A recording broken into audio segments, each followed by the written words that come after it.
Number one. Number one. AFC Bournemouth. Being pulled out, Matt. Oh, I'd like Pompey at home, maybe, or Bracknell, but then again, we did get knocked out of Bournemouth last year. Well, yeah. Hopefully, maybe even Wrexham, Ryan Reynolds. That'd be bloody good, wouldn't it? Get on the big stage with Ryan Reynolds, yeah. Number 10. We'll take on number 10. Burnley, the current leaders of the Championship. Your former team as well, of course. Oh, it still is. Yeah. Burnley.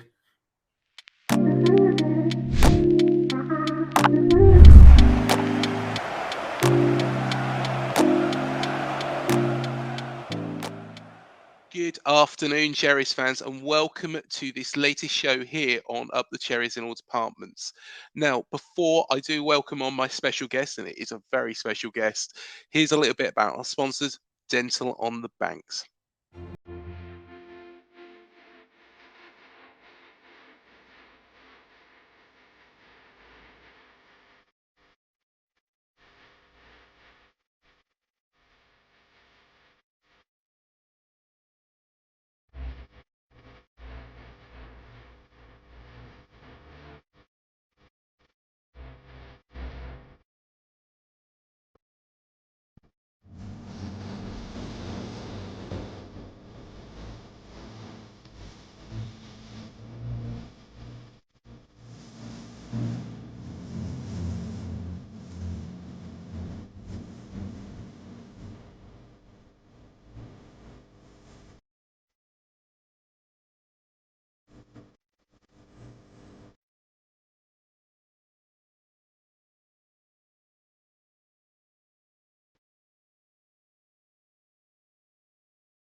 To find out what they can do for you, visit dentalonthebanks.co.uk. Of course, Burnley. To be fair, they're a completely different side to the one that we last encountered. The anti-football, the direct, the everything wrong with football under Sean Dyche. Now being managed by a certain Man City former player in Vincent Kompany. There's only one man I can welcome on to discuss Burnley with me. He is the king of shopping TV. He's now at TJC Shopping. He used to be on Bid TV. He's a bit like Alan Partridge, you know, looks like him, sounds like him, talks like him. And that man is the one and only Andy Hodgson. He's back. How you doing, Andy? Great to see you. I haven't been anywhere since the last time we spoke. I've just been sitting here waiting for you to come back. Where the hell have you been, man? It's been ages. Well, we've been in the Premier League. Where have you been? I knew he was going to do that. I just knew he was going to do that. You know, the trouble is when you're top of the Championship and beating every team like your Man City, you know, these things are like water off a duck's back. Yeah, fair enough. Yeah. Well, we won the last FA Cup encounter in 2021. A lot's happened since then. England got to a Euros final, failed in the World Cup in Qatar. Of course, the King is now a Burnley fan. You sure that he didn't look at William's shirt and think, claret and blue, I'll support them, and picked Burnley instead of Villa? Now, most of the royal family are Burnley fans, but they're not allowed to say it or show emotion about it. So I think if you were to interview any of them, you ring up Piers Morgan, he'll get them all on one by one, I would have thought, and get it out of them. It's true. But King Charles, well, he used to play centre forward for Burnley, but we don't talk about it. We keep it all quiet. He was in disguise as Ashley Barnes for several games. It was brilliant. He got us loads of free kicks. So up the King, I say. I mean, not literally, but you know what I mean. Yeah. What did go wrong? Because of course you're in the Championship at the moment. We're in the Premier League. What went wrong last season? Nothing. It all went to plan. Listen, you have a manager that's there for the best part of 10 years. And every year we used to say, well, the wheels have got to come off it this year. It's got to end now. I mean, honestly, from the top to the bottom of the club, it didn't matter who you spoke to. Anybody who was a real Burnley fan who'd supported them for years knew that actually we're there under false pretenses. We're getting away with it every year. And that's lovely. And if you have that attitude to Burnley, you enjoyed yourself, even when we were, fighting relegation every season apart from one. You enjoyed yourself. So I like to think that nothing went wrong. It was just the end came because it had been coming for years. And 9 years of Dyche was an absolute triumph. But he didn't have the money because the club was being sold. He didn't have the reinvestment in order to keep us up there. The squad was getting older. It became more difficult. Maybe the lads had heard the same voice and the same setup too many times. Maybe they'd lost their edge a little bit. I know at the end, rumour has it now that one of the reasons that he went in the end is some of the lads had gone, hey, we're going down here. We've got to try something different. And of course, Dyche just wanted to do 80 minutes of, whoa, stop the ball going in, try and nick one, which was what we did in every game. So it was a natural end, as I like to think of it. And normally, I normally think when an end like that comes, it's going to be a disaster. And I was predicting for years when Sean goes, it's his club. It's, the signs on the walls, every person is a Dyche person, dyed in the wool because of what he'd done for that club. And I thought, well, at that point, we run the risk of being the next Bolton, Sunderland, Portsmouth, you name it, and we'll tumble down those leagues. And actually what's happened is a jolly big triumph so far. Yes, and it has been. And you seem to be beating everybody in your wake. Also, it looks like you could go after that points record, which is 106, of course, which a certain man that you know quite well, Mr. Glenn Little, was in that side that achieved that. Will he be quite pissed off if Burnley do actually ruin his record? Yeah. He won't let that lie. He'll be, oh my God, what's happened here? I can't believe that. I'm the tricky winger that got that. I can't believe. Give me another sandwich, which is how he talks for anybody that doesn't know. The points record might be 106, but the way we're going at the moment, we could get 206. We've forgotten how to lose. It's quite even in games where you go, oh, they've sussed us out here. The wheels are coming off today, and then suddenly they pull it out of the bag. I mean, it's quite remarkable the job that Vincent Kompany's done. And bear in mind, in the summer, he had carte blanche to go. Okay, you've got players who are going to go because they think they're Premier League. Let's take the money. You've got players who are running out the contract. Do what you want. And he goes wholesale and brings in like 16 players. Now, what manager has ever brought in 16 players and got the success that Vincent Kompany's got? So by luck or good judgment, I like to think good judgment, he's brought in brilliant players who followed him. He's lowered the age bracket down to like sort of 20 to 23. Those are the players that are scoring all the goals. And it's been an absolute revelation. So, and a revolution all at the same time. It's like a massive washing machine. And it's all very clean now. So, we could, if we carry on like this, and you can't see the wheels coming off unless there's a massive injuries, unless suddenly we're Watford and we've got 12 injuries. But even so, there's 2 players in every position. And we now look at the bench and go, it's fine. He's coming off. He's coming on. Great. Whereas old school Burnley, you used to go, he's coming off. Oh, no. You don't anymore, which is just beautiful. And it might only last one season. If we go back up to the Premier League, can these players do it at that level? None of them have ever done it really at that level. So that's when you talk to me in August and we'll have a very different conversation.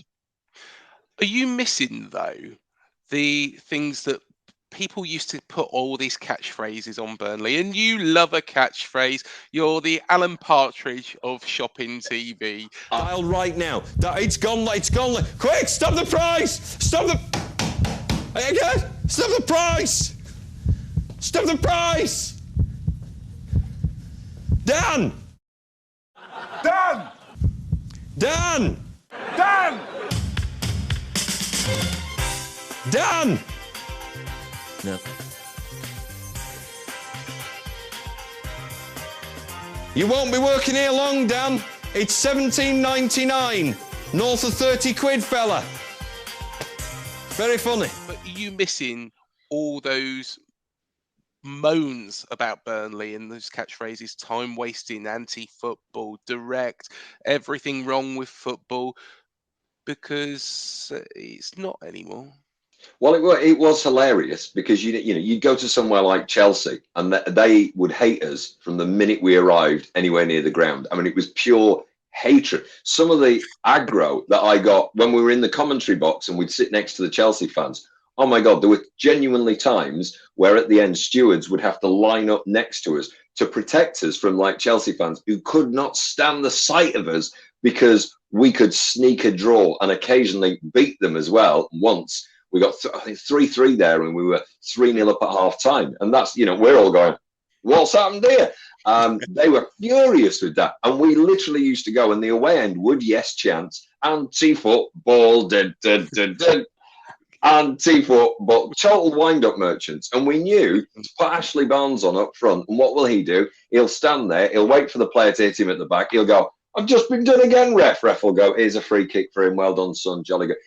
It was a bit of a wind-up. So this season's taken a lot of getting used to because the silky skills start with the goalkeeper. And frankly, he could play anywhere on the pitch and they don't stop. And the goals come from anywhere on the pitch.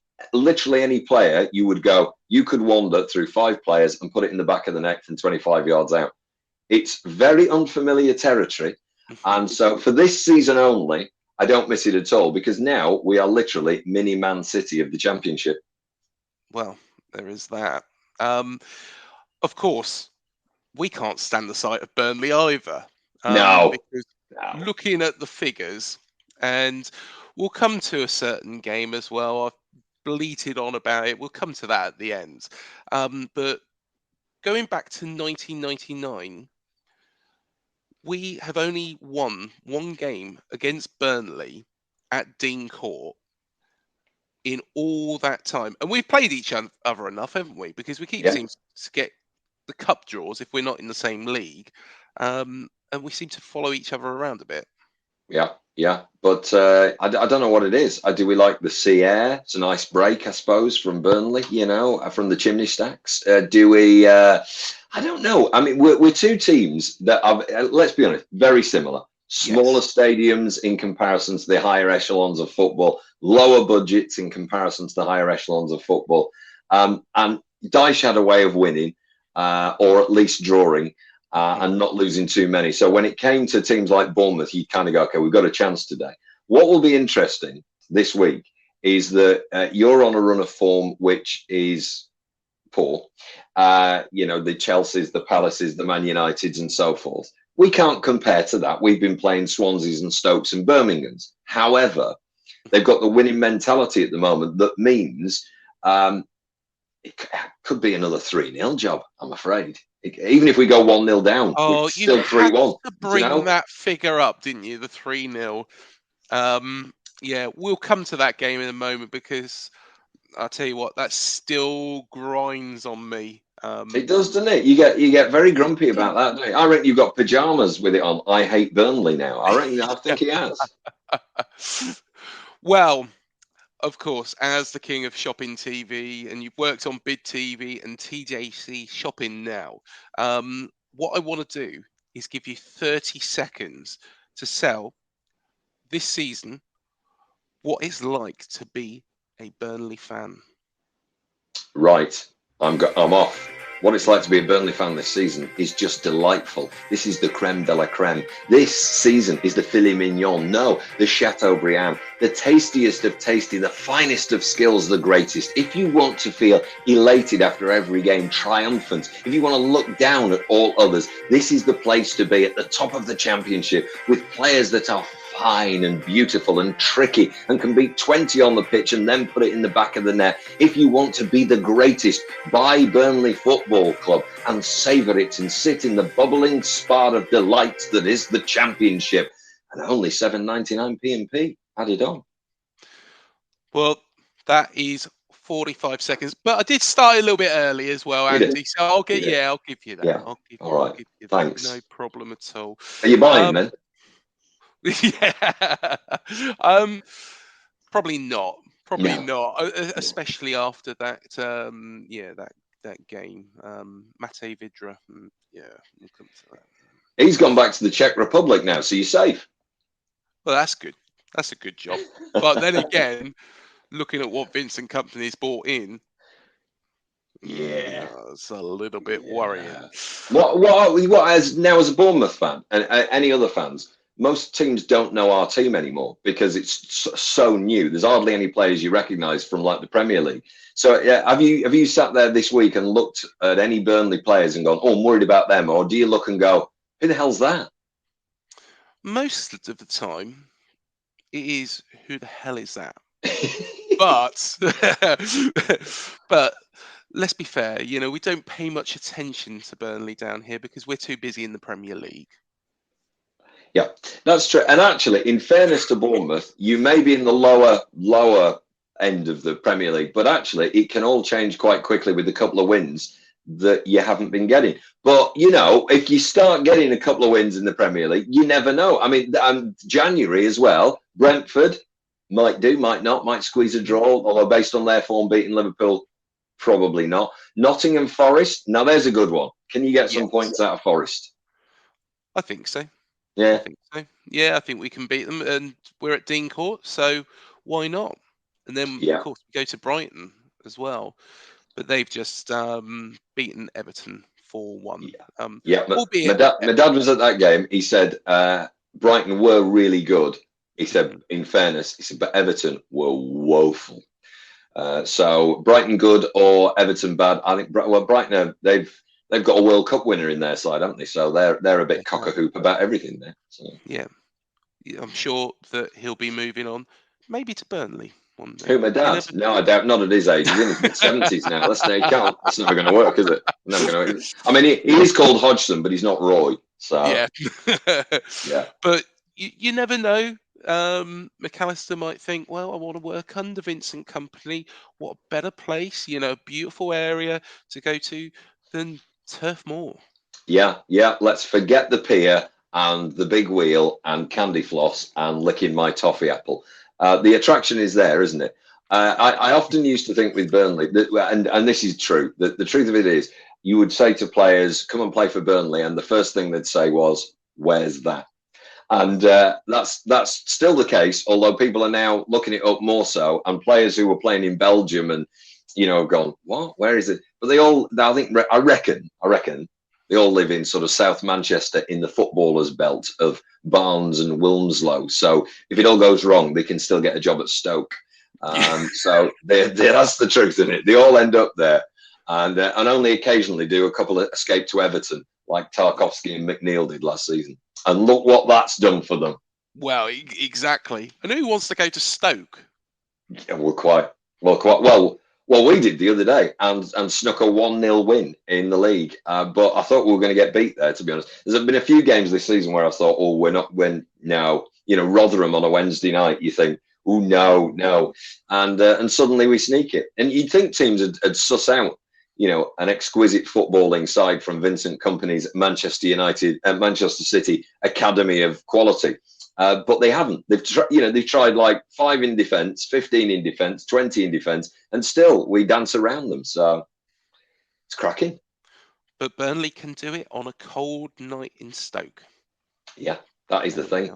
That was the challenge at the start of the season. Yeah, we looked at the fixture list, and I was there on fixture release day at the club, and we had about 250 people as the fixtures were coming out. And it was, I went round the room and I said, okay, what are you most excited about? What are you most excited about? And it was, they just cared about the Blackburn Rovers game, our biggest derby. That's all. It was like Blackburn Rovers. I said, and what you're not bothered about? They went the rest of the games. And Rotherham and Stoke, and they're all in that, Huddersfield on a Friday night, whatever. But at that point, we didn't quite know the magic that Vincent Kompany would bring to us. We thought it might be a bit of a slog, and it could all go wrong. You gotta go. We're not home and dry. We're just 14 points clear of third place. Yeah, I think you should be okay. Mm. But of course, you're doing TJC shopping now, as well Yeah. as been doing some work with the BBC, with Glenn, as I did mention earlier on. And you did interview a certain Wade Elliott, and of Mm. course, a man who has got links with both clubs. Yeah. Where does he prefer, Bournemouth or Burnley? Definitely Bournemouth. I mean, Yeah. he loved his time. Every time I've chatted to Wade, and he's the most delightful bloke. He really is. I mean, there are some footballers that you go, yeah. Wade, you want him to come home and meet your mum, and not even in a romantic sense. I mean, he's a lovely guy, and wherever he goes, it's just a real pleasure, I suspect, to work with him, and now under him at Cheltenham. But I suspect he likes the sunshine. I think he still lives in Bristol, so he's near the sea. But he had great success at Burnley and scored our playoff final goal in 2009 that sent us up to the Premier League and got all this nonsense started. So, he'll always have massive memories of Burnley, but he never forgets Bournemouth either. Whenever we have a chat, he'll mention Bournemouth for sure in it, as well as Burnley at the same time. So he's probably 50-50, I reckon. I think he probably prefers it down here by the south coast, under Eddie and, the success he had here. So, yeah. Do you think he'd live in the middle of Bournemouth now, or would he be out at Sandbanks? I mean, what's your thoughts? I think he'd probably go out to Sandbanks. I think, Yeah. I think, he'd probably be sat there on his yacht, sunning himself. Burnley can't really offer that, can they? That's true. It's a long way. It's a long way to Blackpool, and when you get there, you do go, "Oh, have they cleaned the sea this year?" So, well, our sea's lovely and clean here, so I'm it is. sure. I actually spend quite a lot of time in Bournemouth, outside your house, and I must stop that. But I do love Bournemouth. I come down there with my kids quite a lot because I live in Surrey, which means I get to the southern games more than I get to the northern games as a Burnley fan. So I spend quite a lot of time even outside of football. I got friends in Bournemouth as well, so I do love it down there, to be honest. And when this fixture comes up, and when it came up in the cup, I was like, it's brilliant. I get to go down to Bournemouth again. So I am looking forward to Saturday afternoon, the victory and the sea. Do you know what? As soon as it was pulled out, I was like, oh no. It can't be a priority for you, can it? I mean, and for us, we'll probably win the FA Cup as well, but it can't be a priority for you, can it? Because you really need to just get this out of the way and try and survive. Yeah, but then again, we got to look at it as building some momentum. So beat Burnley and, take that into the Brentford game. That's our logic. Yeah, and good logic it is as well. No, you're right. You're right. If you can do that. But looking at the form currently, even you are not putting a tenner on this for a Bournemouth win, are you? No, I think it's going to be very difficult. It's going to be very difficult. We was hoping for somebody, when the balls were being drawn, I think Bracknell Town was still in there. So we was going, come on, Ipswich or Bracknell. Wrexham would have been quite nice. Invite Ryan Reynolds down to meet Michael B. Jordan. That would always be a very nice encounter, I'm sure, for them. Probably but no, we ended up with you. Well, if you can beat us, maybe try and get Walsall in the next round. There you go, something like that. That'll sort you out. Are they in the next round? Well, they're in the current round. They're in the this weekend. This weekend you could get Ipswich, Walsall, Stockport. All the big teams are in there for you. Or you could get them. Yeah. Or you might get Man United, who've got Everton, and therefore are likely to go through as well. You would have thought. Oh yeah, most definitely. One player that I have been keeping an eye on is Josh Brownhill, because he has been linked with a move to the South Coast. I think he probably like it here. But what is the lowdown on him? Why should he stay at Burnley rather than coming to Dean Court? Well, he's come to life under Vincent Kompany. He was given a lot more freedom, and particularly the early part of the season. He was given freedom to go and basically own the midfield more so than Jack Cork, who also sits in midfield and holds it together. So he was shooting forward and scoring. So I think the players that are past players from the Premier League with Burnley have been given a new lease of life. Those that are getting in the team. So the likes of Jack Cork, Jay Rodriguez, and Brownhill are all now getting to play a style of football that they're excited about. There's Connor Roberts, the Wales international who went to the World Cup, who, you know, was probably frustrated under Sean Dyche, but came to play in the Premier League. And Vincent Kompany comes in and says, right, let's play football from start to finish. From the minute the keeper gets it, we're playing football, lads. Nobody's hoofing it.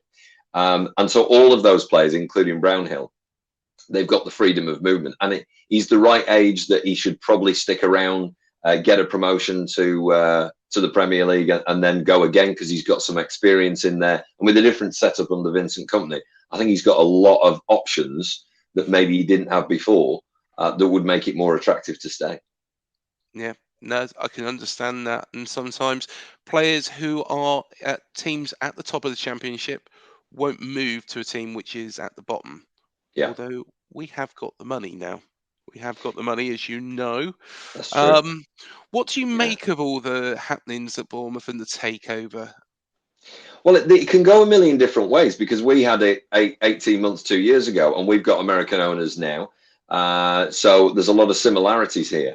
And when they come in, you think, what on earth is going to happen? And certainly all the staff at the club, at both clubs, would go, uh-oh, what happens now? But you take a job in football, you've got to literally ride the waves, and whatever tide comes in, you've either got to be on it with the new gaffer or expect to be out. So it can change a million ways. It might be phenomenal, or it might be a disaster. But there's a lot of American owners now in the Premier League in particular. Some are more favoured than not, as if you're a Man United fan, you would know. But some of them are doing a good job. You know, at the moment, Alan Pace, the chairman, and friends seem to be doing a good job because we're winning. So everybody's like, "Oh, this is cool at the moment. This is great." Yeah, money, new stadiums, talk of at Bournemouth, isn't it? So, you know, if you get all that, sorting out and Burnley did this actually many years ago, sorted out the training camp, because all the elite athletes that come in need somewhere to go. Wow, okay, I'm going to be here most of the time. It's not about the stadium really for the players, is it? It's about the training facilities and what that means. So if they're top class, if the academies are top class, if, you know, the women's team are enjoying it, everybody loves it. It's really important to get that infrastructure right. And I think most sensible owners of clubs now have worked out that you need the money to do all of that layer of stuff. Whereas old days, it used to be, I'm going to build you a new stadium, and everyone would go, yay. But actually, you know, Burnley used to play on this bog marsh that for 6 months of the year was underwater. They had to, you know, cross a river to get there. I mean, it literally was bonkers. Actually, some of the lads had to swim in the river as punishment from Sean Dyche. But half the pitch is underwater, snowed a lot. So when they regenerated it and made it really pleasant, you know, you could see, and every player that came in went, "Oh, this place is great." So Bournemouth have got to do the same. And of course, the minute you start doing that, but that takes a couple of years, doesn't it? I mean, you know, that's that whole infrastructure project will take years. You know, moving stadiums. Look how long it's taken Everton to start building a stadium that they're not yet in, although it's been built in Liverpool at the moment. It took years to actually get there. And councils, of course, then come into play and go, "You're not doing it there. You're not doing it there." So you know, these things are not 5 minutes. You know, you might be 5 years away from the promised land of all of that, and then where are you in the Football League? You've got to carry on in the meantime. If you've got the right gaffer, do you think you have? Personally, I'm right behind him. However, the patience is running out for a lot of fans. After yesterday's defeat by Man United, there's a lot of complaints. But then again, it's Man United. We don't expect to beat them. Yeah. But the Palace game on Saturday was the big one for me. It was very, very poor. And I don't think he'll be afforded by the owners, not by the fans so much, but by the owners, that much time with those levels of performance. So I'm thinking at least 6 points from the next 9. So that's beating 2 of Brentford, Forest or Brighton. That's going to be difficult. But at the same time, I think that's what they will demand, especially when they start pumping money in and we sign Josh Brownhill from you. That's right. That's 50 million quid, please. Yeah, you're right, but it's got to all happen fast, hasn't it? Now, because Yes. I think this month you either change the manager and you're already talking to him and you're already saying we can sign these 3 players if you come in. Do 3 players, 2 players, 1 player make the difference that keeps Bournemouth in the Premier League? I don't know. You know, let's say now time was up for Gary and Sean Dyche comes in the door. Does he keep you up? It's a real trick. I'm more inclined, unless something's gone wrong behind the scenes, I'm always more inclined to stick with the person you've got and totally invest in them rather than undermine them. Because you undermine them, you undermine half of the staff at the same time who go, what's happening to me? And those players go home and say to their wife, I don't know. And they go, but the kids are in school. And so you get all that, and that's what fans miss, is that you get all that stuff at home as a player, and the wife's saying, well, I don't want to move again. Well, I'm all right here. Well, where are we going to go? Well, what if you don't have a contract? That all comes back. They hide it because they don't come in and say, hey, guess what's happening to me at home? It's a right laugh. All that stress comes out on the pitch. They either try too hard or they disappear. It's really hard. So I'm a fan of backing all and every until there's just no more to go. And you've got to have a plan B. And in the middle of the season, plan Bs are really difficult to go to. So, I hope they get behind the entire squad, manager, everybody, and don't change a thing in the hope that it keeps you in there, because confidence is a big thing. And to pull the rug at this time means confidence will be slippy. Could Sean Dyche do a job here, actually? Say, for example, bring anti-football and we become the new Burnley. It's not a bad suggestion, is it? I don't know whether he'd want to. Yeah, I mean, he lives kind of East Midlands, and he spent 9 years on the road, living in 2 places. And I was at dinner with him once, and we're sitting, and I go, how do you do? I don't get it. How do you do this? Him and Steve Wone, the assistant manager, I said, you've got a family, I've got a family. I can't spend all this time away from them because life's too short. And he went, he said, we've both got used to it. He said, I picked Steve up on the way in Nottingham. We drive up. We've got a flat just over the hill from Burnley. We've got used to it. And the players like it because when we've played a game, they know they've got a couple of days off straight. I treat them like adults. You know, family time is really important. We've got used to it. So I wonder how much he's enjoying at the moment being home. And certainly over the summer, you know, if you saw some of the publicity, it looked like he was having a great time being at home, going to gigs, you know, enjoying himself. And he's a real sort of man's man, Sean Dyche, in that he said to me, you know, the best thing about my life outside of football, he said, my mates and I don't talk about football. We'll go and have a curry. He said, if anything, they just take the mick out of me for what I do as a job. He said, we'll have a curry, we'll have some lagers. That's who I am. Now, I wonder, after 9 years at Burnley and the success that he's had, does he want to stay in that region? Is he waiting for a Leicester City? Is he waiting for an Aston Villa to come up? And Everton's been the big link that he's had for years now. But again, he's got to move away from home. And Bournemouth, he's got to move away from home. So I'd be surprised. I'd be surprised if he went there. Could he do a job? Yeah, of course he could. I mean, you know, could he keep Bournemouth up with the players you've got? Don't know, because he does like a certain mentality, a certain player. It's all about discipline and respect. So I don't know whether he could. There is one man that I've been a big admirer of, and I was hoping that we was going to sign him, but you got there first, and that's Scott Twine. And unfortunately, he's been out with injuries the majority of the season. But from the couple of games he's played for Burnley, what did you see and what do you think? Can he make the step up? Hardly enough. I mean, when I looked at the games he was playing before he came to us at a much lower level, he looked phenomenal. And you go, okay, this could be great. No idea. At that point, we didn't know how he'd fit into a team, where he'd fit in. Could he step up against the teams that he'd be playing against? And he's literally made 3 appearances, and on the pitch time has been 20-something minutes. So he's come on at the end of games, really just to get him back out there. It'll be interesting in the run into the end of the season whether he gets a better run. But of course, when you're winning all the time, you've no reason to change it and give him a better run. There may be players that go during the transfer window. That means, maybe he gets slightly more of a chance. Maybe there'll be an injury and so someone else and he gets in. But I haven't seen enough in the 23 minutes or whatever he's played. I haven't seen enough that makes me go, oh my God, yeah. But apparently, according to the rumours at the club and the other players, he's certainly got something in training that they're all somewhat impressed with. So he signed him for a reason. And, you think about the forward line that we've got. Jay Rodriguez always scores in the Championship and has carried on. Barnsley does all right. But the goals are not coming from necessarily those traditional sources that we'd expect at Burnley. They're coming from the wings. They're coming from the fullbacks. We've got Nathan Teller on loan from Southampton. Anas Zaroury, the Morocco international, just back from the World Cup. He can score. And then you've got Benson Manuel. He's coming on. He can score as well. But then your wing backs are coming up and scoring. And, how do you squeeze in a team like that, even if you're Scott Twine and you've played well in the lower leagues? Tough.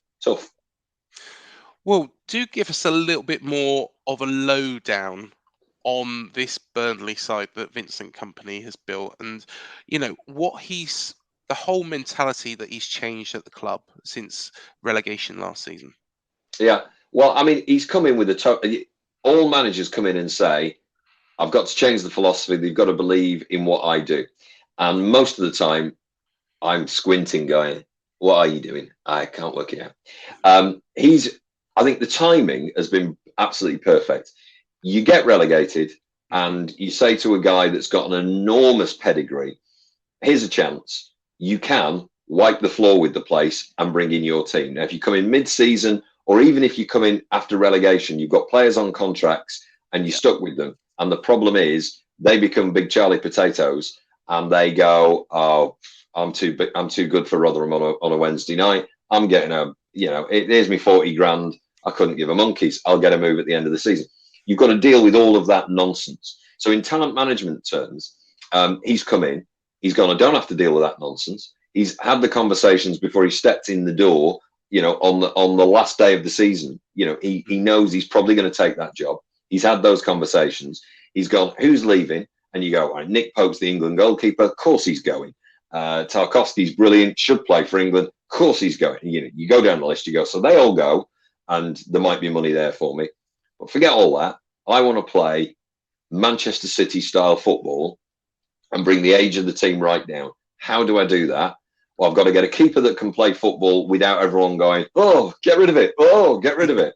And he brings in Muric, Manchester City, pedigree, young and terrifying if you're a football fan that doesn't like playing out from the back. But now we play out from the back better than anyone that I know.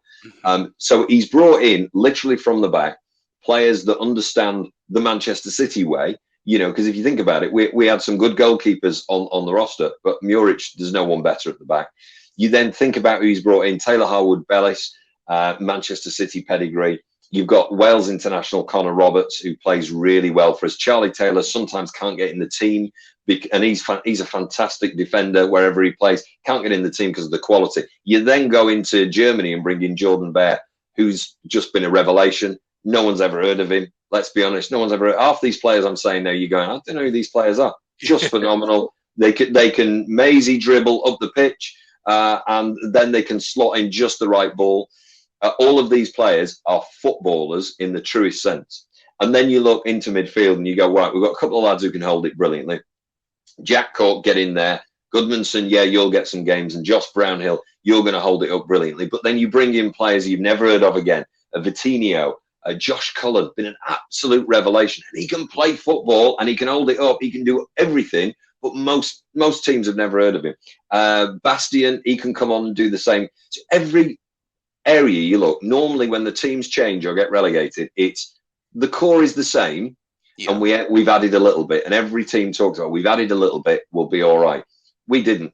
We changed the entire place, and the forward lineup now, there's about 7 of them that could actually play as a forward, and we play such dazzling football. And the mentality clearly from Vincent Kompany is forget everything you've done before. The players that are coming in know how to play football from front to back, know how to beat a man, have got supreme fitness. So we can last 90 minutes without any trouble at all. There's not a player on the pitch that you go, he always comes off after 60. And we've all got someone like that at the club. And therefore, if you do that and say, all of you can score whenever you want, and I want you all to score, that's how you win loads of games and get promoted. And that's who we are this season. Talking about a man that used to play from the back, we do share a legend. And that is, and I've renamed him, Sir Eddie Howe of Bournemouth and all surrounding areas. But he's also known as God. What do you make of his work at Newcastle? And do you think he'll ever come back south? Because we do miss him. Yeah, I can imagine. He certainly likes the sunshine on the south coast. Let's not down. I know him and his family, they love it in Bournemouth. So you never say never. But, when you're given a massive wedge of cash and the odd private plane up to Newcastle to do your job, life becomes a little bit easy. And, he's only at the start of a project that's gone off like a firecracker. Top 4 in the Premier League. At this stage, I don't think anybody would have bet on it because you can't bring in a load of top class players to challenge the top 4 all at once. No one can do that. So they brought in players that, Chris Wood from Burnley.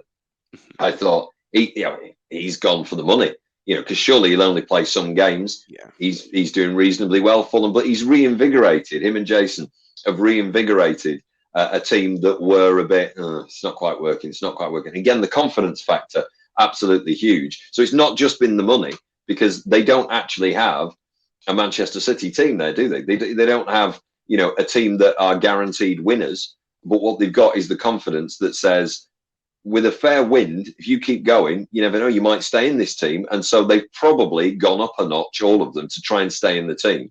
You bring in Nick Pope at the back. Of course, he's a fantastic goalkeeper. He was for Burnley. He's doing the same for Newcastle. But they're winning now in a way that is surprising at this stage. And that can only be down to a combination of those things that I've just mentioned. But he's at the helm with Jason. And he gave Bournemouth the confidence many times to go up the levels. He seems to be doing the same with Newcastle. And of course, Joe Linton, a player that looked absolutely terrible under Steve Bruce. Yeah, he's reinvigorated him. He's a completely different player. He's performing really, really well. Yeah, but that is about confidence, isn't it? I mean, it's because there was nothing wrong with him before, apart from his delivery on the pitch. But you could have said that about half the Newcastle team. They just weren't doing it, and many of them now are doing what they didn't do before. It's Josh Brownhill under Vincent Kompany, that freedom and that philosophy that goes, I want to make this. I want to stay. Let me show you every week, and that's basically what they're doing right now. I want to show you. But I am surprised that they're in the top 4. At this stage, you could even say if they carry on, they might even win the Premier League. I mean, I doubt it. On form, on paper, you'd have to say you've got to doubt it. Man United are starting to come up now. Man City have got to kick in at one point. Liverpool have gone, so there's a chance to get in. But this is maybe like Leicester. You remember when Leicester, we all went nah, and I remember that entire season. I remember I was doing a football show on the TV once, and everyone sat there mid-season. It was like, can Leicester do it? There's a couple of ex-pros on with me, and they're going, well, no. I mean, obviously not. And we were all going, well, of course not, because this is a blip. Outside worth a tenner at an outsider, maybe. Eddie Howe would be king again. He would be. He's already king here, to be perfectly honest. But yes, funny story actually about that. I did actually speak to Harry Redknapp on one of these shows as well, and I turned around and I said Newcastle will finish 3rd in the Premier League, and I thought it was going to be Liverpool and Man City, the top 2, but Newcastle just below them. And Harry thought that I was going mental, put nicely, and offered a bet. I kind of wish I did that now, but I thought, should I really bet against Harry Redknapp? He knows his stuff, doesn't he? Really? He knows his stuff, but Sandra's always putting the washing machine on, and he's got to go before the end of the bet, from what I've heard. And he always says to me, when the fun stops, stop and take a break. So I've taken a break completely and not put any bets on at all since he said that. Very sensible fella, I think. Yeah, definitely. Well. I've got to bring this point up again. Of course, VAR, and it is going to be in play because the game is at It is, Dean isn't it? Court, Yeah. because we are subject to VAR, unfortunately. There was that famous game, wasn't there? You was 1-0 up. We equalised very fairly, and then it was pulled back for a penalty for some God-known reason. And you went on to win that game 3-0. Are you enjoying, though, VAR? Yeah. Obviously, there are games where you lose a decision, but because we score so many goals, Yeah. it kind of becomes irrelevant. This is like, as long as we score 5, you can score 4 if you want. It doesn't really matter. So VAR might affect 1 or 2 decisions if we had it, but would we still be where we are? I suspect we would. It is quite nice not doing that thing where you go, oh, it's clearly offside. It's clearly offside. He's clearly linesman. For God's, what's happening here? And that's goal celebration thing. You can celebrate properly. That, as a fan, that's lovely. That pure, there's nothing worse than absolute jubilation followed by, what? Where? Really? I don't like that. But on a technical point, of course, it does bring more fairness into the game. So it will be interesting to have that back. And when we score 3 every time, do the face that goes, which is what will happen. And, if we stay up and Burnley come up, which looks like it's going to happen, hopefully, fingers crossed, we stay up. But could that happen again, that game? Could we have deja vu?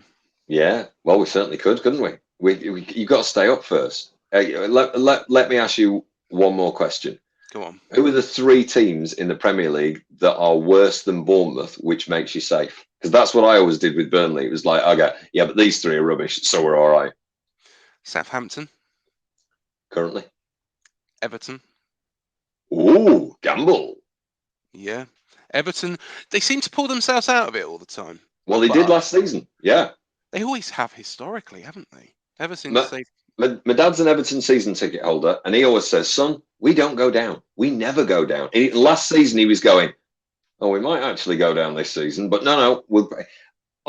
Last season, one of the things that kept Everton up, is they treated it like it was the Champions League every game, including the rubbish ones. And the lads lined the streets and set blue flares off and smoke. And that was incredible. I mean, to watch how the fans up to the team was quite remarkable. And it must have had an effect because, they were as bad as anyone down the bottom of the league. And genuinely, it looked like they could go. And suddenly, skin of the teeth. But those little things do make a huge difference. So I don't know about Everton. I don't know. And I would say Nottingham Forest. Yeah, that's probably a fair call. And you see, what they've done at Forest is the same as at Burnley. They brought in a load of players, but it's not quite worked in the same way. So they brought in, 1 million players, but it hasn't really gelled in the way that Vincent Kompany's got them to gel. For whatever reason that might be. And it also might be the pay grade. We brought in a load of, 20 to 23-year-old hungry players. Forest have brought in some players that are like, hey, look at my car. It's enormous. I'm coming to do you a favour. That sometimes is very definitely the problem. Whereas we've got hunger, they've got complacency in certain areas and absolute comfort. So that means that they're a dicey one as well. But yeah, if you finish 1 place above the relegation zone, that'll do nicely this season, won't it? It would be. And believe it or not, we've got Everton, the last game of the season, at Goodison Park. So please, if you can do one thing for us as well, tell them not to set off any fireworks outside our hotel, especially if that is a crunch match to stay up. Yeah, I think they will, though. I think they'll copy it every single season because it really works. And they've got the fan base that will come and do it down those tiny streets with the 2 up and 2 downs. And it's like that as the coaches coming in. They have got an advantage. Can you imagine doing that in Bournemouth? It just won't work the same way, would it? You know what I mean? Get the capacity of your stadium out, from sandbanks all the way up to the ground. There'd be 3 men and a dog. It wouldn't work. Yeah, Yeah, I've got to agree. I can't imagine setting off fireworks outside the Hilton in Bournemouth and trying to disturb, our opponents. But of course, back to this weekend's game. I've got to ask you, Andy, what is your prediction? We might let a goal in. Sometimes we do for a laugh because it makes it more of a challenge. But even when we do, it seems to wake up the core of the talent. What you've got to worry about is every single player we've got, not just one. You could ask me, who should we be worried about? It's everyone. Their goals could come from left back, right back, anyone in midfield. And oh, by the way, we've got some strikers as well. So fairly confident based on form. We lost against Man United the other week. There was a difference in class when I was at Old Trafford. So that's the only time where you go, okay, bit of a step up. But you've just lost to Man United and seen exactly the same. So on paper, we should put 3 past you, even if we let 1 in. So I'd go for 3-1. Well, I'm going to go for Bournemouth going 1-0 up. A good goal by Solanke. Then Burnley equalising, but then VAR taking it all the way back for a penalty, which then Solanke scores his second one, and then Billing will just grab one at the end just to complete a 3-0 win. That sounds quite nice, doesn't it? I look forward to conversing with you on social media about this afterwards. Where does that sound familiar? It does sound familiar to you, but I move on from great successes and move on to the next one. But you can't hold on to these things for too long, my friend. It'll drag you down. You'll end up depressed sitting at the train station with your hood on. Don't do that. Move on to the triumphs of beating Burnley at the week. Oh, no, maybe not. No, fair enough. Well, it's been a pleasure to have you on again, Andy. All the very, very best for the rest of the season. I'm sure you'll get out the championship. I'm sure we'll be here to greet you, where you'll probably do something against us again and, upset us all. Well, fingers crossed, but I do love the Cherries and I love Bournemouth as well. Just don't be cheeky and try and score or win this weekend and we'll all stay friends. There you go. Well, there we are. But yeah, it's been a pleasure, Andy, and thank you so much again, mate. Pleasure. Good to see you. Cheers. I love that man. He's a cracker. Has he gone? Mind you, I tell you what, he doesn't half moan. He doesn't half moan. He always harps back to VAR this, we lost that, we lost the other. I don't know what's wrong with the man. Honestly, to hold a grudge for so long, it's unbelievable. He needs to cheer up. Get rid of the shackles. He'll be depressed if this carries on. I'll have to give him a cuddle the next time I see him. Has he gone? Yeah, he's got to cheer himself up. Lovely. Have a cup of tea.